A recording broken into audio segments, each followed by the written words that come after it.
Hello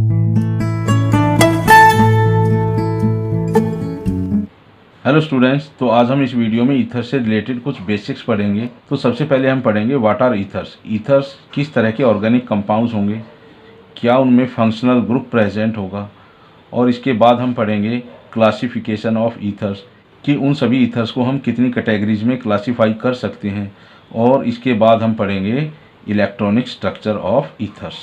तो सबसे पहले हम पढ़ेंगे what are ethers. So students, ethers are the organic compounds in which oxygen atom is bonded to two alkyl groups or one alkyl group and one aryl group or two aryl groups।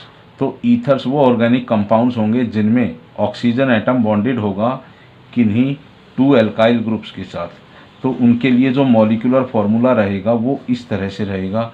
उन ethers में ये to alkyl groups same भी हो सकते हैं और different भी हो सकते हैं। तो ईथर्स के हमें ऐसे मॉलिक्यूल भी मिलेंगे जिसमें उस ऑक्सीजन एटम के साथ बॉन्डेड होगा कोई एक एल्काइल ग्रुप और एक एराइल ग्रुप। और ईथर के मॉलिक्यूल हमें उस टाइप के भी मिल सकते हैं जिसमें उस ऑक्सीजन एटम के साथ बॉन्डेड होंगे टू एराइल ग्रुप्स, और ये एराइल ग्रुप्स सेम भी हो सकते हैं और डिफरेंट भी हो सकते हैं। तो स्टूडेंट, जितने भी हमने यहाँ पर जनरल मॉलिक्यूलर फार्मूलाज लिखे हैं ईथर्स के लिए, उन सभी में हमें एक पर्टिकुलर फंक्शनल ग्रुप मिलेगा, और वो फंक्शनल ग्रुप रहेगा ऑक्सीजन, क्योंकि इस ऑक्सीजन के दोनों साइड बॉन्डेड होंगे carbon atoms of alkyl and aryl groups. और उन सभी ईथर्स में जो ये ऑक्सीजन एटम होगा जिसके साथ बॉन्डेड होंगे टू एल्काइल या एराइल ग्रुप्स, उस ऑक्सीजन को हम बोलते हैं ईथरल ऑक्सीजन। सो स्टूडेंट्स, अब हम पढ़ेंगे क्लासिफिकेशन ऑफ ईथर्स कि जितने भी ईथर्स होंगे हम उनको किस बेस पर क्लासीफाई करेंगे इनटू डिफरेंट कैटेगरीज। तो स्टूडेंट, जितने भी ईथर्स होंगे हम उनको क्लासिफिकेशन करेंगे बाय टू वेज। दो तरह से हम उन ईथर्स का क्लासिफिकेशन कर सकते हैं। तो students, first way of classification में हम ईथर्स को क्लासीफाई करेंगे on the basis of type of groups attach to oxygen atom. और जो सेकेंड वे ऑफ क्लासिफिकेशन होगा ईथर्स का, उनमें हम उन सभी ईथर्स को क्लासीफाई करेंगे on the basis of nature of groups attach to oxygen atom, कि जो ऑक्सीजन एटम के साथ जो ग्रुप अटैच हैं उन ग्रुप्स का नेचर क्या है। तो वन बाय वन हम इन क्लासिफिकेशन ऑफ ईथर्स के बारे में पढ़ेंगे। तो स्टूडेंट, जो फर्स्ट वे ऑफ क्लासिफिकेशन है ईथर्स का, जिसमें हम उन सभी ईथर्स को क्लासीफाई करेंगे on the basis of type of groups attach to oxygen atom. तो इस बेस पर जितने भी ईथर्स रहेंगे हम उनको टू कैटेगरीज में डिवाइड करेंगे। तो जो फर्स्ट कैटेगरी में जो ईथर्स आएंगे उनको हम बोलेंगे सिमेट्रिकल ईथर्स और सिंपल ईथर्स। जो सेकेंड कैटेगरी में ईथर्स आएंगे उनको हम बोलेंगे अनसिमेट्रिकल ईथर्स और मिक्स्ड ईथर्स। तो वन बाय वन हम इन टू टाइप्स ऑफ ईथर्स के बारे में पढ़ेंगे कि कौन से ईथर्स सिमेट्रिकल या सिंपल ईथर्स रहेंगे और किस तरह के ईथर्स होंगे अनसिमेट्रिकल ईथर्स और मिक्स्ड ईथर्स। तो स्टूडेंट्स, सबसे पहले पढ़ेंगे हम सिमेट्रिकल और सिंपल ईथर्स के बारे में। So those ethers in which oxygen atom is bonded to same alkyl और aryl groups are called symmetrical और सिंपल ईथर्स। तो वो ईथर जिनमें ऑक्सीजन एटम बॉन्डेड होगा टू सेम एल्काइल ग्रुप्स के साथ या टू सेम एराइल ग्रुप्स के साथ, वही रहेंगे सिमेट्रिकल और सिंपल ईथर्स। और इन सभी ईथर्स के लिए जो जनरल मॉलिक्यूलर फार्मूला होगा वो इस तरह से होगा ROR, क्योंकि यहाँ पर देखो टू एल्काइल ग्रुप्स जो इस ऑक्सीजन एटम से बॉन्डेड हैं वो सेम है। या वो सिंपल ईथर हो सकते हैं जिनमें इस ऑक्सीजन एटम के साथ बॉन्डेड होंगे टू सेम एराइल ग्रुप्स। तो स्टूडेंट्स, यहाँ पर मैंने कुछ मॉलिक्यूल्स लिखे हैं ईथर्स के। इन ईथर्स का नाम क्या रहेगा? अब देखो, इस ऑक्सीजन एटम के साथ बॉन्डेड हैं टू मिथाइल ग्रुप, तो इस ईथर का नाम होगा डाई मिथाइल ईथर। जो डाई मिथाइल ईथर है वो इस ईथर का कॉमन नेम है। इसी तरह से यहाँ पर हमें इस ऑक्सीजन एटम के साथ बॉन्डेड मिलते हैं टू इथाइल ग्रुप, तो इसका नाम रहेगा डाई इथाइल ईथर। तो ये डाई इथाइल ईथर रहेगा। यहाँ पर इस ऑक्सीजन एटम के साथ हमें बॉन्डेड मिलते हैं टू टर्सरी ब्यूटाइल ग्रुप, तो इस ईथर का नाम रहेगा डाई टर्सरी ब्यूटाइल ईथर। तो स्टूडेंट्स, इस तरह के ईथर में इस ऑक्सीजन एटम के साथ मिलते हैं हमें टू अराइल ग्रुप, और ये टू अराइल ग्रुप जो इस ऑक्सीजन एटम से बॉन्डेड होंगे वो सेम रहेंगे। यहाँ पर इस ईथर का नाम रहेगा डाईफिनाइल ईथर। और यहाँ पर देखो ये बेंजाइल ग्रुप है, तो इस ऑक्सीजन के इधर भी हमें बेंजाइल ग्रुप मिलता है और इधर भी बेंजाइल ग्रुप मिलता है, तो इस ईथर का नाम रहेगा डाई बेंजाइल ईथर। तो ये कुछ एग्जांपल्स थे सिमेट्रिकल ईथर्स के। सो स्टूडेंट्स, कौन से रहेंगे? अनसिमेट्रिकल और मिक्स्ड ईथर्स।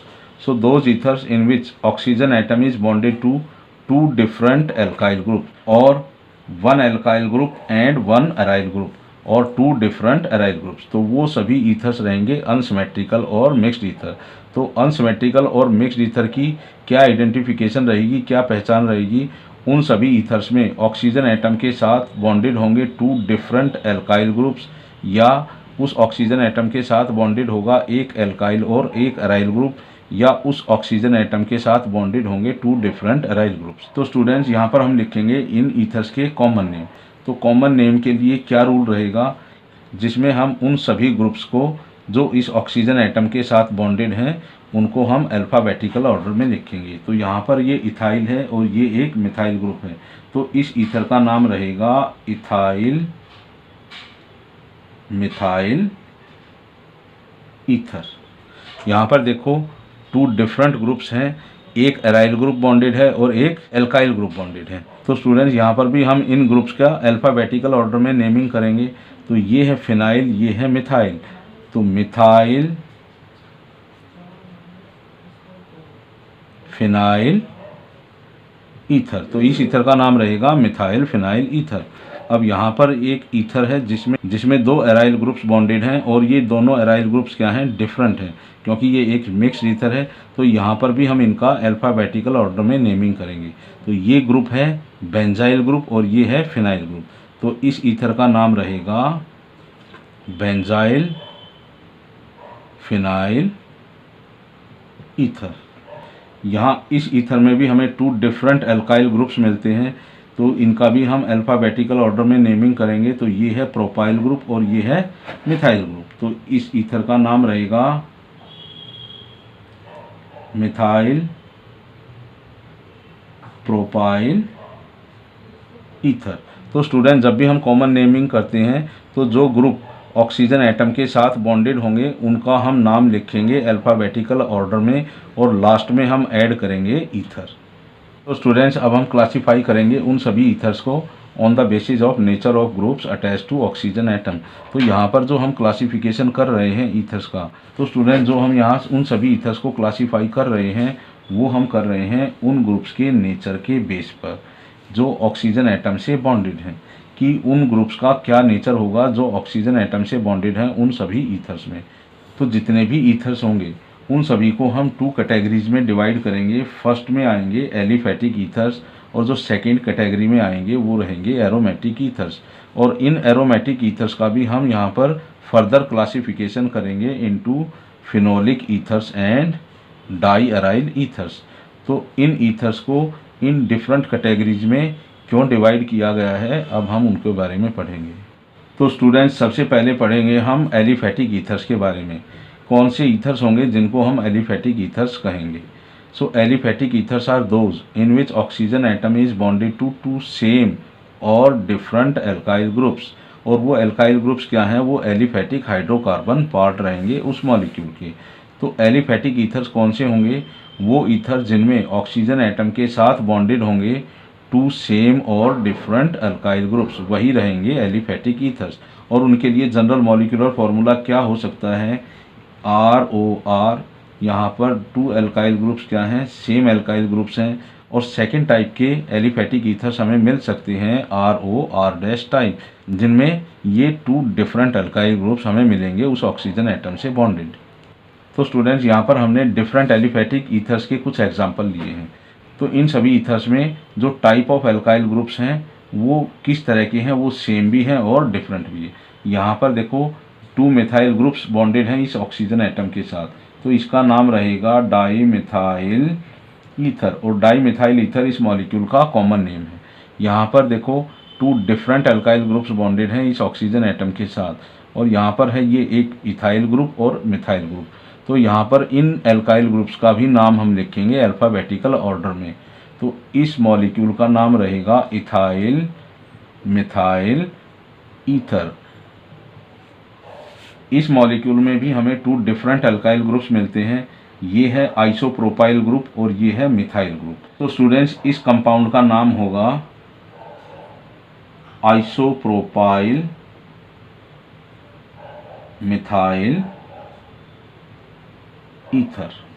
सो स्टूडेंट्स इस मॉलिक्यूल में हमें एक टर्सरी ब्यूटाइल ग्रुप मिलता है और एक मिलता है इथाइल ग्रुप। तो इस कंपाउंड का नाम रहेगा टर्सरी ब्यूटाइल इथाइल ईथर। तो हमारे पास ये एक मॉलिक्यूल है जिसमें एक नॉर्मल प्रोपाइल ग्रुप है और एक मिथाइल ग्रुप है जो इस ऑक्सीजन एटम के साथ बॉन्डेड है। तो इस कंपाउंड का नाम रहेगा मिथाइल नॉर्मल प्रोपाइल ईथर। तो स्टूडेंट्स ये कुछ कॉमन नेम थे इन एलिफेटिक ईथर्स के लिए। नेक्स्ट है एरोमेटिक ईथर्स। तो एरोमेटिक ईथर्स कौन से रहेंगे? Aromatic ethers are those in which oxygen atom is bonded to 1 alkyl group and 1 aryl group और 2 अराइल ग्रुप्स। तो एरोमेटिक ईथर्स वो ईथर्स होंगे जिनमें ऑक्सीजन एटम के साथ बॉन्डेड होगा या तो एक अल्काइल ग्रुप और एक अराइल ग्रुप, या उस ऑक्सीजन एटम के साथ ही बॉन्डेड होंगे 2 अराइल ग्रुप्स। तो इन एरोमेटिक ईथर्स के लिए जो जनरल मॉलिक्यूलर फॉर्मूला होगा वो इस तरह से रहेगा। यहाँ पर देखो इस ऑक्सीजन एटम के साथ एक अल्काइल और एक अराइल ग्रुप है, तो इस तरह का जो ईथर होगा उसको हम बोलेंगे फेनोलिक ईथर, या हम इनको बोल सकते हैं अल्काइल अराइल ईथर। तो स्टूडेंट्स जो ये 2 मॉलिक्यूल्स हमें मिलते हैं, इन मॉलिक्यूल्स में ऑक्सीजन एटम के साथ बॉन्डेड हैं 2 अराइल ग्रुप्स, यहाँ पर बॉन्डेड हैं 2 सेम अराइल ग्रुप्स, और यहाँ पर इस ऑक्सीजन एटम के साथ बॉन्डेड हैं 2 डिफरेंट अराइल ग्रुप्स, और इस तरह के जो ईथर होंगे वो रहेंगे di aryl ethers. So students यहाँ पर भी मैंने कुछ एरोमेटिक ईथर्स के कुछ एग्जाम्पल लिए हैं जिनमें कुछ फिनोलिक ईथर हैं और कुछ डाई अराइल ईथर्स हैं। यहाँ पर देखो एक मिथाइल ग्रुप है और एक फिनाइल ग्रुप है, तो इसका नाम रहेगा मिथाइल फिनाइल ईथर, और इसमें हमें एक इथाइल ग्रुप मिलता है और एक फिनाइल ग्रुप मिलता है, तो इसका कॉमन नेम रहेगा इथाइल फिनाइल ईथर। और यहाँ पर इस ईथर में हमें एक इथाइल ग्रुप मिलता है और एक मिलता है बेंजाइल ग्रुप, तो इस ईथर का कॉमन नेम रहेगा बेंजाइल इथाइल ईथर। तो इस मॉलिक्यूल में ऑक्सीजन एटम के साथ बॉन्डेड हैं 2 सेम अराइल ग्रुप्स, और ये फिनाइल ग्रुप है, तो इसका नाम क्या है? Di phenyl ether. यहाँ पर हमें इस मॉलिक्यूल में ऑक्सीजन एटम के साथ बॉन्डेड मिलता है एक फिनाइल ग्रुप और एक बेंजाइल ग्रुप, तो इसका कॉमन नेम रहेगा बेंजाइल फिनाइल ईथर। तो स्टूडेंट जो ये मॉलिक्यूल की स्ट्रक्चर मैंने बनाई है, ये बनाई है इस बेंजाइल फिनाइल ईथर के लिए, तो कई बार हमें इस तरह की स्ट्रक्चर भी मिलती है। तो ये कुछ एग्जांपल्स थे डाई अराइल ईथर और फेनोलिक ईथर्स के। और स्टूडेंट्स लास्ट में हम पढ़ेंगे इलेक्ट्रॉनिक स्ट्रक्चर ऑफ ईथर्स। तो स्टूडेंट जितने भी ईथर्स रहेंगे उन सभी ईथर्स में ऑक्सीजन एटम रहेगा sp3 हाइब्रिडाइज्ड, और उस ऑक्सीजन एटम पर मिलते हैं हमें 2 लोन पेयर ऑफ इलेक्ट्रॉन्स, और इसी ऑक्सीजन एटम के साथ बॉन्डेड होंगे 2 ग्रुप्स बाई सिग्मा बॉन्ड। तो स्टूडेंट्स यहाँ पर देखो हमें 2 तरह की रिपल्सिव इंटरेक्शन मिलती है। तो एक तरह की रिपल्सिव इंटरेक्शन मिलेगी हमें between lone pair and bond pair of electrons, और जो सेकंड टाइप की रिपल्सिव इंटरेक्शन मिलती है वो मिलती है इन 2 ग्रुप्स के बीच में। तो जितने भी ईथर्स रहेंगे उन सभी ईथर्स में जो बॉन्ड एंगल रहेगा वो रहेगा ग्रेटर देन 109 डिग्री 28 मिनट्स, क्योंकि उन सभी ईथर्स में जो रिपल्सिव इंटरेक्शन रहेगी between 2 groups attach to oxygen atom वो स्ट्रॉन्गर रहेगी as compare to the repulsive interaction between lone pair and bond pair of electrons. तो यही रीजन रहेगा ईथर्स में लार्ज बॉन्ड एंगल का। तो यहाँ पर स्टूडेंट्स हमने 2 एग्जांपल्स दिए हैं ईथर्स के, एक है डाई मिथाइल ईथर और एक है डाई इथाइल ईथर। तो डाई मिथाइल ईथर में जो बॉन्ड एंगल है वो लार्ज मिलता है as compare to di ethyl ether. तो इसका क्या रीज़न रहेगा? यहाँ पर डाई मिथाइल ईथर में जो रिपल्सिव इंटरेक्शन रहेंगी बिटवीन 2 मिथाइल ग्रुप वो स्ट्रॉन्गर रहेंगी as compare to the repulsive interaction between lone pair and bond pair electrons. लेकिन डाई इथाइल ईथर में जो lone pair bond pair repulsive forces हैं वो स्ट्रॉन्गर रहेंगी as compare to the repulsive interaction between two bulky ethyl group. तो इसी strong repulsive forces between lone pair और bond pair के कारण जो बॉन्ड एंगल थोड़ा सा लेस हो जाता है as compare to di methyl ether.